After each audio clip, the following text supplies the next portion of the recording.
let's just say that the economy starts crashing. And let's say everything starts getting expensive, like gas gets expensive and electricity and power and water and food gets it. Wait a minute, it has. It's called inflation.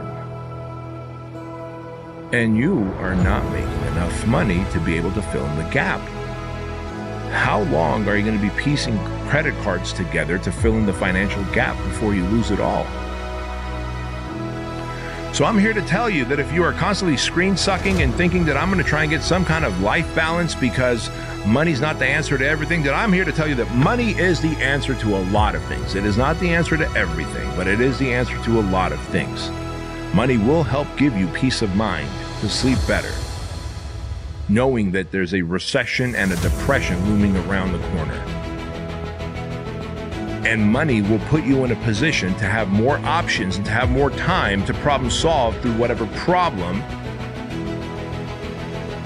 a pandemic can give you, a global market meltdown can give you.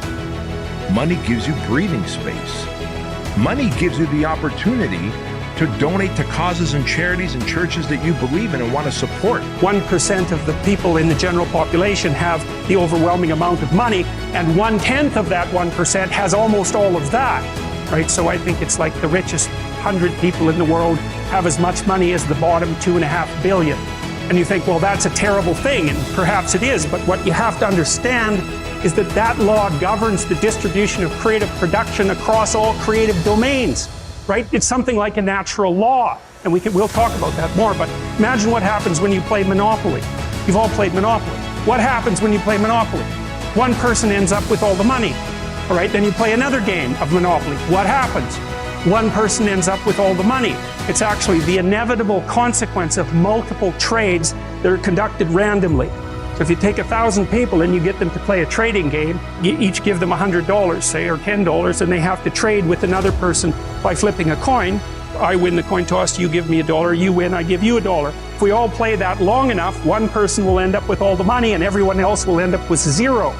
So it's a deeply built feature of systems of creative production, and no one really knows what to do about it, because of course the danger is that all the resources get funneled to a tiny minority of people at the top, and a huge section of the population stacks up at zero. But to blame that on the oppressive nature of a given system is to radically underestimate the complexity of the problem. No one actually knows how to effectively shovel resources from the minority that controls almost everything to the majority that has almost nothing in any consistent way, because as you shovel money down, it tends to move right back up, and it's a big problem. But the thing you want to understand about that 1% issue that you always hear about is that it applies in every single realm where there's difference in creative production. Every realm. Doesn't matter. Number of records produced, number of records sold, number of compositions written. So here's an example. 5 composers produce the music that occupies 50% of the classical repertoire, right? Bach, Beethoven, Brahms, Tchaikovsky, Mozart. That's right, those 5. So that's another example of this Price's law of scaling. It applies to all sorts of things, like number of hockey goals scored is also distributed this way. Size of cities follows the same distribution. So, you know, people talk about all the time about how unfair it is that the 1% of the population has the vast amount of the money, and 1% of the 1% has most of that money, and 1% of the 1% of the 1% has most of that money. But it's an inevitable conclusion of iterated trading games, and we don't know how to fight it. We don't know how to take from the people who have and move it to the bottom without it instantly moving back up to the top. Different people maybe, but still back up to the top. Because even the 1% churns a lot. Like, I think you have a 10% chance, if I remember correctly, you have a 10% chance of being in the top 1% for at least 1 year of your life, and a 40% chance of being in the top 10% for at least 1 year in your life. That's in Canada and the US. It's less so in Europe. So there's a fair bit of churning at the top end. It's not the same people all the time who have the money, but it is a tiny fraction of the people all the time who have all the money.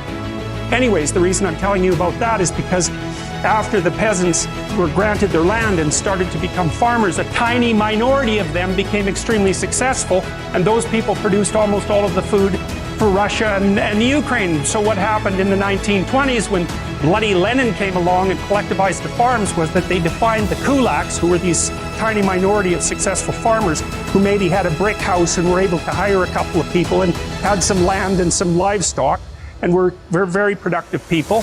They defined them as socially unfriendly elements, and they sent groups of intellectuals out into the towns to collectivize the farms. And so the idea was that, well, you would pool your land and everyone would farm it collectively, and the land was taken away, of course, from the tiny minority of people who were actually productive and had actually managed to own much of the land. So you have to imagine how that would occur.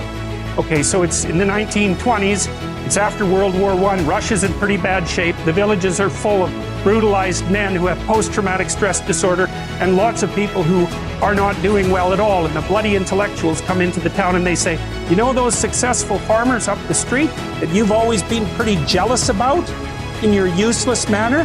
Well, they're actually pigs and demons who are stealing from you, so why don't you come out, we'll form a nice little mob and we'll take everything they've got.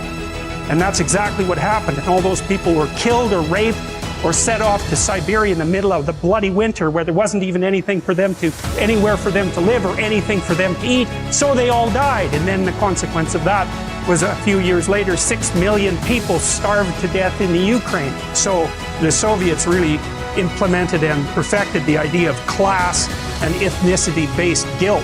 And it's a very bad road to walk down, and it's something that we're very much engaged in at the moment, because there's discussion everywhere in North America now about the idea of, well, race-predicated guilt, for example, and ethnic-predicated guilt. It's a very bad idea to classify an entire group of people as guilty of anything based on their group membership.